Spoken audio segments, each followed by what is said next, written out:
Prime Minister. President, good to see you again. Again. Welcome. Welcome, my friend. Very glad. Let's have a photo here.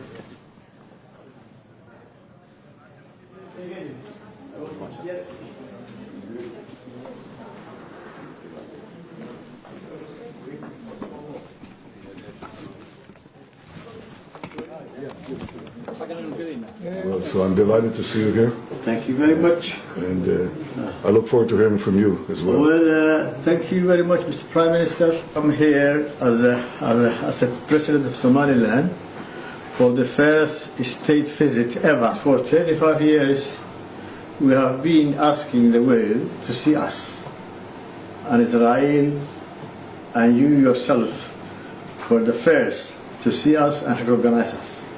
Thank you very much. It's a very natural thing for us to do because we remember as the Jewish people, Yes. a small people that ask for the recognition of our rights from the world. Yeah. And so there's a natural sympathy to you. Yes. Yes. You're a democratic state. Yeah. You have a solid identity, and you have the right to be recognized Yes. and embraced.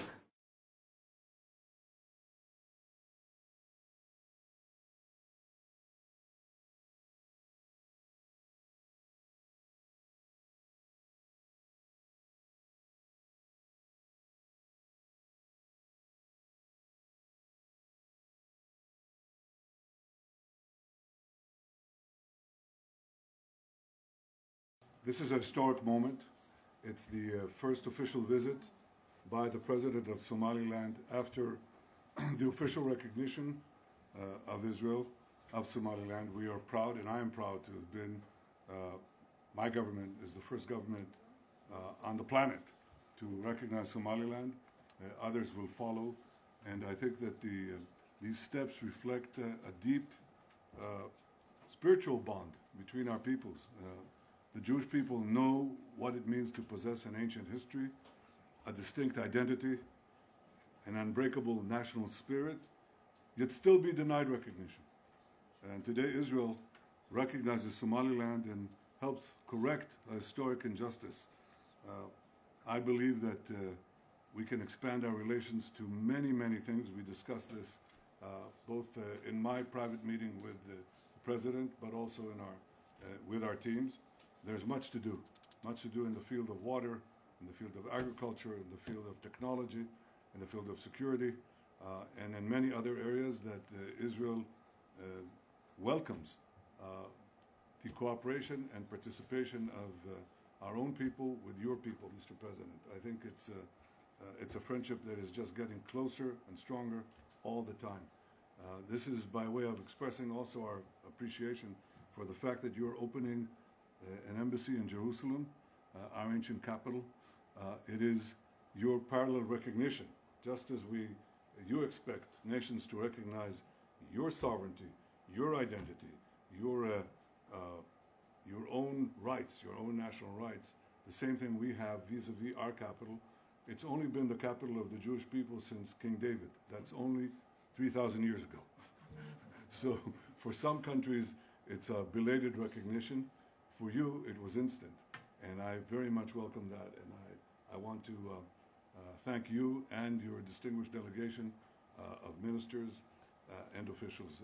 Welcome to Israel, welcome to Jerusalem, our capital, and may we go from strength to strength. Thank you.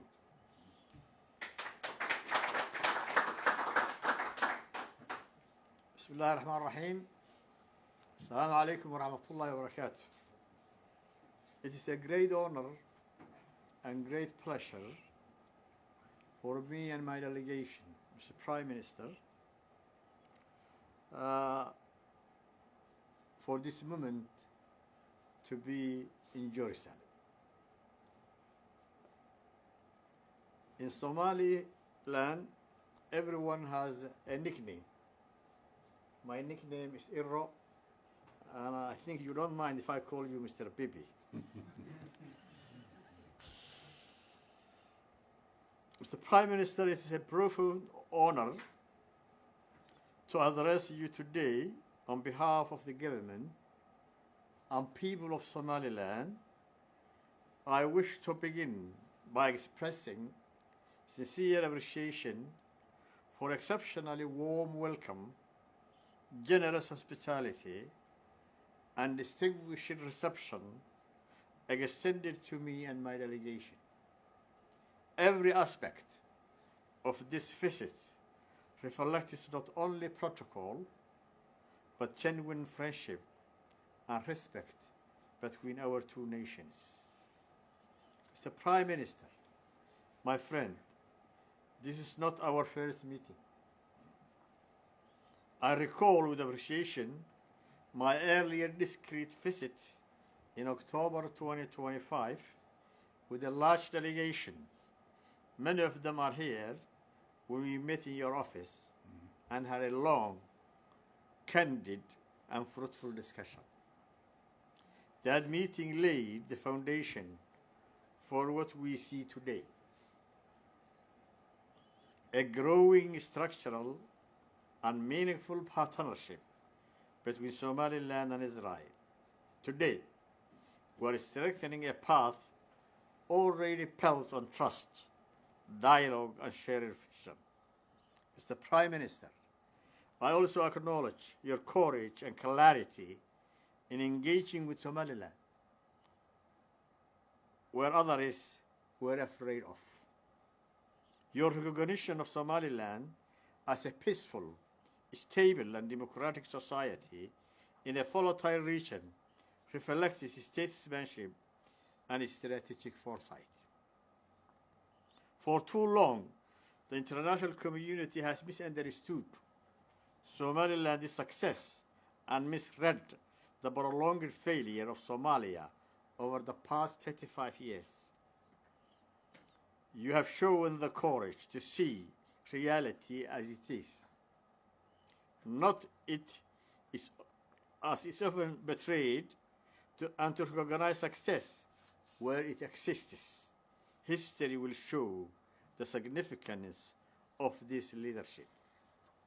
Mr. Prime Minister, this visit is not deeply symbolic, but strategically important. It demonstrates that Somaliland and Israel are building relationship grounded in mutual respect, shared experience, and converging interests in stability, development, and security. The Republic of Somaliland is a nation built on peace after conflict, democracy after fragmentation, and governance after collapse. We have held credible elections, maintained internal stability, and contributed consistently to peace and stability in the Horn of Africa. We remain committed to continuing this path and strengthening our role as a force for regional stability. Mr. Prime Minister, at the same time, we recognize Israel as a nation defined by resilience, innovation, and strategic strength. Our two people share experience of building stability under challenging conditions, and this forms a strong foundation for our partnership. The potential for cooperation between Somaliland and Israel is vast and practical. Somaliland possesses significant natural resources, including promising rare earth minerals, oil and gas prospects, and largely untapped extractive sector. We also have one of the most strategic coastlines in the region, opening major opportunities in ports, maritime logistics, fisheries, shipping, and the blue economy. In agriculture, we have vast arable land supported by underground water resources that can be developed through modern irrigation and technology. With investment and expertise, the sector can transform food security and create export capacity. Somaliland also maintains free market, private sector-driven economy, and welcomes international investment. This provides strong opportunities for Israel engagement in finance, construction, tourism, agriculture, infrastructure, extractive industry, and innovation-driven sectors.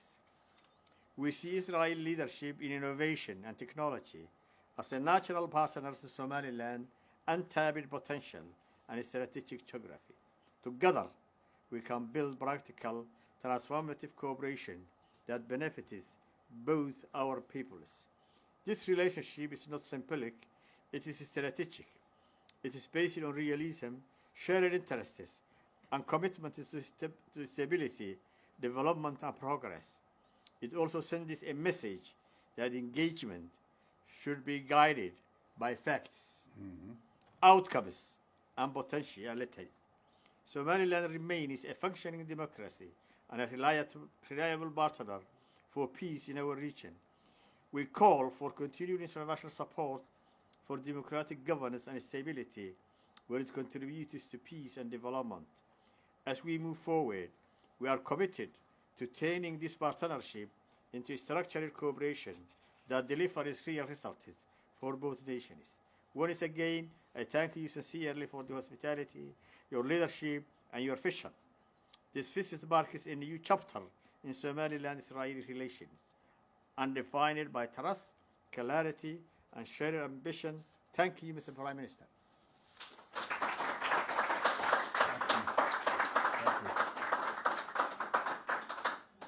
Mr. President, thank you. Let me say a final word.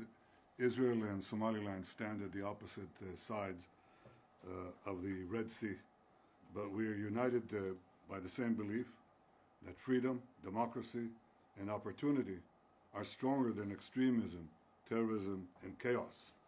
So this agreement is not only about diplomacy, it's about building farms, agriculture, hospitals, businesses, technologies, and jobs.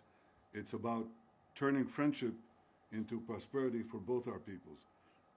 The enemies of peace, and there are quite a few of them around us, the enemies of peace build tunnels, missiles, terror armies.